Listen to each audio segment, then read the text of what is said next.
ଠିକ ଜୀବନ ତ ସେଇ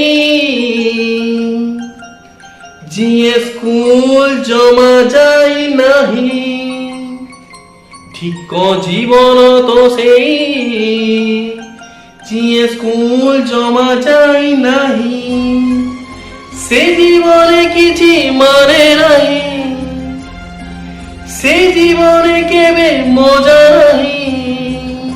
ସେ ଜୀବନେ କିଛି ମାନେ ନାହିଁ। ସେ ଜୀବନେ କେବେ ମଜା ନାହିଁ। ଯିଏ ମାଷ୍ଟର ଗାଳି ଶୁଣି ନାହିଁ। ନମସ୍କାର, ଜୟ ଜଗନ୍ନାଥ। କି ଲକଡାଉନ ହେଲା ବେଲେ ଲାଇଫ ଖାଲି ଟେନସନ ଟେନସନ ଟେନସନ ରେ ಆಗଲା। ଘର ଭିତରେ ଯେମିତି ଟେନସନ, ଘର ବାହାରେ ବି ସେମିତି ଟେନସନ।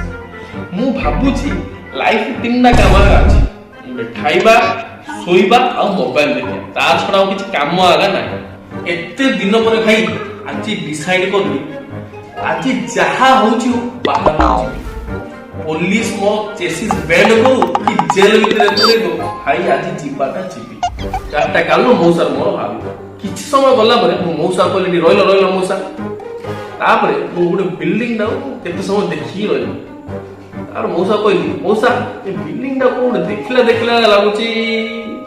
ମଉସା କହିଲେ କହିଲେ ମୂର୍ଖ, ଏଟା ତ ସ୍କୁଲ ପରା ରେ। ସ୍କୁଲ ଆଖ ତ ମଉସା ସ୍କୁଲ ଟା ପୁରା ଚକାଚକ କେରେ କେରା ଦିଶୁଥିଲା। ଏବେ କଣ ସ୍କୁଲରେ ଗଛ ପଛ ଉଠିଲାଣି ମଉସା। ବୁଝିଲ ନା ମଉସା, ସ୍କୁଲର ଯୋଉ କଥା ଯାକ ପୁରା ଜୀବନ ସାରା ମନେ ରହିବ।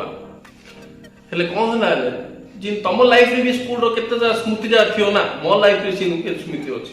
ମୁଁ କହୁଛି ହେଲେ ଯୋଉ ପ୍ରିୟ ବନ୍ଧୁ ତମେ ଜାଣିଛ, ପ୍ରିୟ ବନ୍ଧୁ ଆମର ଗୁଲଗୁଲିଆ ରସଗୁଲିଆ ପିଲାଟା ଗୋରା ଗୁଲଗୁଲିଆ ପିଲାଟା ନାଇଁ, ପ୍ରିୟ ବନ୍ଧୁ କଣ ହେଲା ପଢାପଢି ପିଲାଟା କଣ ଜାଣିଛ।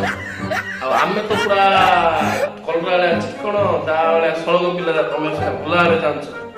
ଦିନ ଆମ ସ୍କୁଲର ହିଷ୍ଟ୍ରି ମାଷ୍ଟର ପରୀକ୍ଷା ନା ଦେଇଥିଲ କି ମନେ ପଡୁନି। ସେ ହିଷ୍ଟ୍ରି ମାଷ୍ଟର ହିଷ୍ଟ୍ରି ଲେଖିବ ଦେଇଥିଲା। ତମେ ତ ଜାଣିଛ ଆମେ ସ୍କୁଲ ଯିବା ଖାଲି ବାପା ନିଆ ମାରିଆ, ପାଠ ନା ଗନ୍ଧ କିଛି ନାହିଁ। ସେଇଟା କେତେ ଭଲ ପିଲା ବି ଥିଲେ। ସେ ଭଲ ପିଲା ବି ପ୍ରିୟବ୍ରତ ଗୋଟେ ପିଲା ଥିଲା। ପ୍ରିୟବ୍ରତ ବା ଆମ ପ୍ରିୟବ୍ରତ, କିଏ ଯୋଉ ଗୁଲଗୁଲିଆ ରସଗୁଲିଆ ପିଲାଟା, ସିଏ କଣ କଲା ହିଷ୍ଟ୍ରି ସବୁ ଲେଖିକି ଧରି ପଳେଇଛି। ହେଲେ ମାଷ୍ଟର ମନେ ନଥିଲା। ମାଷ୍ଟର ପଢେଇବା ଆରମ୍ଭ କଲା ବେଳକୁ ଇଏ ଠିଆ ହେଇକି କହିଲା ସାର୍ ଖାତା ଦେଖିବ ନା। ମାଷ୍ଟର ତ କହିଲା ଖାତା ସବୁ ପକାଅ। ଖାତା ପକେଇଲା ଭଲ ଭଲ ପିଲା ଯାହା କେତେ ଖାତା ପକେଇଦେଲା, ଆମେ ତ ଲେଖିନୁ। ଯୋଉ ମାଡ ମାରିଲା ମାଷ୍ଟର ପିଠିଟା ବତରା କରିଦେଲା। ରିସେସ୍ ହେଲା ଆମେ ତ 4-5 ମାଡ ଖାଇଛୁ। ତା ପାଖକୁ ଗଲୁ, ଯୋଉ ସୋଦା ସୋଦିଲୁ ସେ ପ୍ରିୟବ୍ରତକୁ କଣ କଲା, ସମସ୍ତେ ତ ମିଶି ଆମେ 4-5 ସୋଦିଲୁ। ହେଲେ ମୋ ନାଁ ଯାଇ କହିଲା ତ କହିଲା, ମାଷ୍ଟର କହିଲା କି ଆମ କ୍ଲାସ ଟିଚର ଥିଲେ ତାକୁ କହିଲା, ପ୍ରିନ୍ସିପାଲ କହିଲା, ତା ବାଦେ ବି ତାର ବାପାକୁ ଯାଇ କହିଲା। ତା ପରଦିନ କ୍ଲାସ ରୁମରେ ତ ଡାକିବା କଥା, ସେ କ୍ଲାସ ରୁମରେ ଡାକିଲେନି, ପ୍ରେ କ୍ଲାସରେ କଣ କଲେ ଡାକିଲେ। ରେ ତୁ ପ୍ରିୟବ୍ରତକୁ କଣ ପାଇଁ ଗାଳି କଲୁ।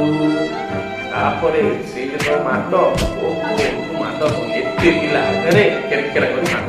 କେତେ ବର୍ଷ ପରେ ଆମେ ସାଙ୍ଗସାଥି ମାନେ ଗେଟ୍ ଟୁଗେଦର କରିବାକୁ ପ୍ଲାନିଂ କରୁ। ହେଲେ ସେ ଗେଟ୍ ଟୁଗେଦରରେ ଆଉ କିଏ କୋଉଠି ଅଛି, କୋଉଠି ସବୁ ଥିବେ ସାଙ୍ଗସାଥି, ତ କିଏ କୋଉଠି ସବୁ ଚାକିରି ବାକିରି କରି ସେ ବାହାରେ ସବୁ ଥିବେ। ହେଲେ କଣ୍ଟାକ୍ଟ କରିବା କେମିତି।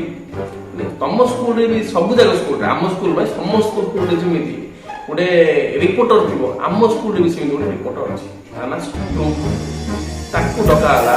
ଭାଇ ସମସ୍ତଙ୍କ କଣ୍ଟାକ୍ଟ ନମ୍ବର ଯାହା ଦେବେ, ତା ପାଖରେ କିଏ କୋଉଠି ଅଛି, କଣ କରୁଛି, ସିଏ ବାହା ହେଲା ନା ନାଇଁ, ତାର ସ୍ତ୍ରୀ କଣ କରୁଛି କଣ ନାହିଁ, ସବୁ ଡିଟେଲ ତା ପାଖରେ ଜଣା।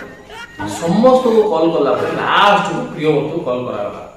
ଭାଇ ବିଶ୍ୱାସ କରିବନି, କଲ୍ ଲାଗୁ ଏମିତି ଶୋଧିଲା ତମ କାନ ପୁରା ପବିତ୍ର ହୋଇଥିବ। ଯୋଉ ପିଲାକୁ ତଳ ଦିନେ ଖାଲି ଗାଳି କରିଦେଇଥିଲି ବୋଲି, ସାମାନ୍ୟ ଗାଳି କରିଦେଇଥିଲି ବୋଲି, କ୍ଲାସ ଟିଚରରୁ ଆରମ୍ଭ କରିକିରି ତାର ବାବାକୁ ଧରି ପଳେଇଥିଲା, ସେ ପିଲା ଆଜିକା ଡେଟରେ ଏମିତି ସୁଧା ଶୋଧୁଛି। ଭାଇ କହନି, ତାହାକୁ କୁହାଯାଏ improvement. That is called improvement. ଭାଇ କୋଉଥିରେ? ଗାଳିରେ।